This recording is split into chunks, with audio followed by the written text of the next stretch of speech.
Hello, this is Ed Rinke with DMD Environmental. This is version 3 of the training. Wasn't happy with the first 2 versions, so we're going to try it one more time. The reason we're here is because we're going to do the annual refresher class for the district. It's Monroe Public Schools. Here is the reason we're here. Here is the acronym. This stands for the Asbestos Hazard Emergency Response Act, signed into law in the mid-1980s by Ronald Reagan. Required school districts to conduct inspections and subsequently prepare management plans, a way of dealing with asbestos in the buildings. And one of those requirements was a training component. So that is why we're here. It's an annual training component for all maintenance and custodial workers. So that's what we're going to go through real quick. And we're doing this online because of the whole COVID-19 thing. So we're going to do this as fast as possible. And I guess if there's any questions at the end, contact Tim Salenbean or Jerry Oley. They're your contact people as far as the asbestos in the district. And they'll get back to me or one of my associates at DMD, and we'll come out and we'll investigate and take a look at it. But let's get down to brass tacks. What is asbestos? Asbestos is a naturally occurring mineral. Most of the asbestos that is utilized in the United States originally came from Canada, from Quebec. It was mined in big open pit mines in Quebec, and it was brought into the United States, refined, and put to several different uses. The biggest use being a fire retardant material. It was used in all types of fire retardant applications, from asbestos cement board, transite material, which is the trade name given to it by Johns Manville, to help with fire spread between buildings in case of fire, and also used as a chemical, because asbestos doesn't break down, rot, or if it's hit with an acid or some type of a solvent, industrial solvent, it doesn't break down. It was used in that type of activity. Pipe insulation, thermal system insulation, around heat pipes, steam pipes, chill pipes, all different types of applications there. And as far as a fireproofing for fire spread, a sprayed-on application. Monroe Public Schools has 2 buildings that have pretty much a complete asbestos ceiling in them, except for some places where it's been abated, at Arborwood South and at Riverside. So that was an actual decorative sprayed on application in those buildings. Still quite a bit of asbestos in each of the buildings. If you have any concern as to where it's at, get a hold of your supervisor, and somebody will get that information passed on to you. So the material was mined in Canada, brought in the U.S. Why isn't it an issue? It's not if it doesn't get into your body. And the main entry point is inhalation. We breathe it in, and it gets into your lungs, and that's where it causes an issue. Secondary route of it is when we breathe it in. If we cough it up, we have ciliary action in our trachea, brings it up, and then we ingest it, and it gets into our digestive tract, and it can cause cancer issues there. So the main problem is cancer in the lungs, cancer in the GI tract. There's a specific cancer related to asbestos disease, is where the material actually leaves the lung, gets into the bloodstream, and attacks the pleural cavity around your lungs, heart, or abdomen, and it's called mesothelioma, and it's an asbestos-specific cancer. Um, and those are the two main things. The third would be asbestosis. We usually don't have asbestosis any longer because it's such a it's a silicosis of the lung. It's caused from scar tissue.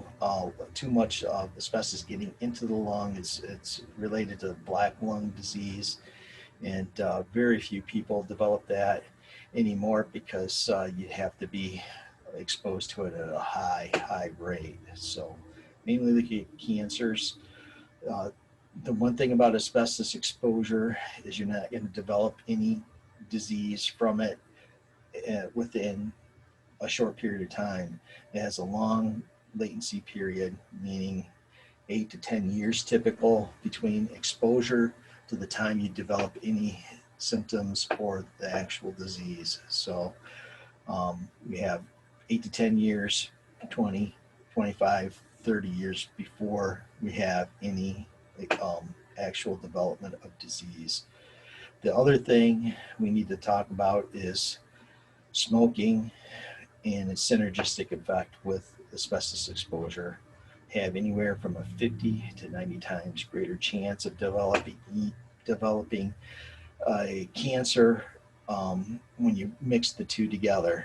Um, Meaning, we got abatement workers, they like to smoke though.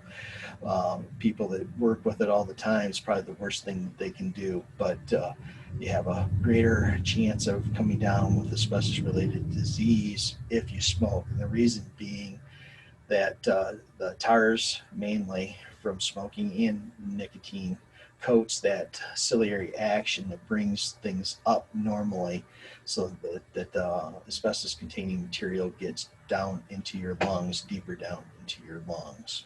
So let's talk briefly just about HERA itself. Um, there are books, management plans for each one of the buildings. Uh, they were conducted back in the 80s. The surveys were conducted then. We've had additional um, um, survey work done every 3 years. A 3-year inspection is conducted on the building, and every 6 months, um, someone from DMD goes through the buildings and does a quick audit to look at the conditions of the materials. If we note any damage, we take care of that at some point during the next 6 months.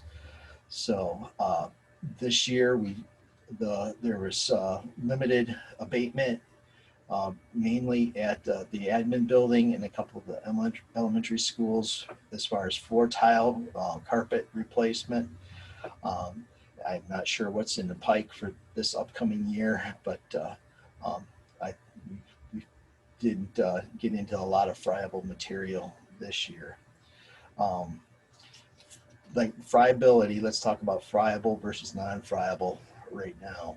Friable material is a material, and specific material, that when you put it in your hands and you squeeze it and you can crumble it and it falls apart, it becomes friable. But if you take and squeeze that material and then it remains intact and doesn't break apart into smaller pieces, that's non-friable. That's the EPA description of friable versus non-friable. OSHA regulates completely different than EPA. They look at a material as being intact or non-intact. So if you have an inspector come out from MyOSHA, they're looking whether the material is intact or not intact, the actual condition of the material, and they may also be looking at if we have any air monitoring documentation on a project. The DEQ, which is now Eagle, the Eagle group out of what used to be the DNR, they're going to come out and they're going to look at friable versus non-friable friability determination material. So those are the two main regulatory groups that you'd have visiting, because in Michigan you have a state OSHA, which is MyOSHA, and you have the EPA component, which has been delegated to the DEQ. through their new Eagle group. Let's see. When we have to do an abatement project that's non-friable, uh, or a friable not project, we have to notify both DEQ and MIOSHA. It's a combined notification. So that's a 10-day notification. If it's a non-friable floor tile removal, we don't have to go through that process as far as notification if it remains intact. So we try to do that as we remove the material. As, as far as other materials that can potentially contain asbestos in a school building to be cognizant of. The biggie I can think of right now is fire doors. Um, we have a lot of doors in the district. Some of them are tagged on the door jamb with a tag that indicate that those are fire door. If they're an older door and they've got that on there, there's a good chance that the core material in the door is asbestos. At the high school building, which is right at that cusp of when we stopped using asbestos when it was built, a lot of the mechanical room doors throughout that building, any place where you have like a slop sink, the band area, corridor type doors, a lot of those doors are asbestos core doors. So we don't tear into any of those doors, and some of the other buildings have fire doors as well. The other thing within the district at Raisinville. Okay, I'm trying to remember where the other is exterior transite. You have a transite panels associated with the soffit that surrounds the building at that building at Raisinville. A couple of other buildings in the district have that material as well. So truly, it's not inside the school, it's an exterior component, but it does contain asbestos. So something to be aware of. At that point, I can't think of anything else that we really need to go over. But if you do end up having any questions related to asbestos, feel free to get back with Tim or Jerry, or get back to me, and we can go over that. I'm going to leave it at that point, and if I hear any questions come back, I'll be glad to answer anything. Okay, thank you. Bye bye.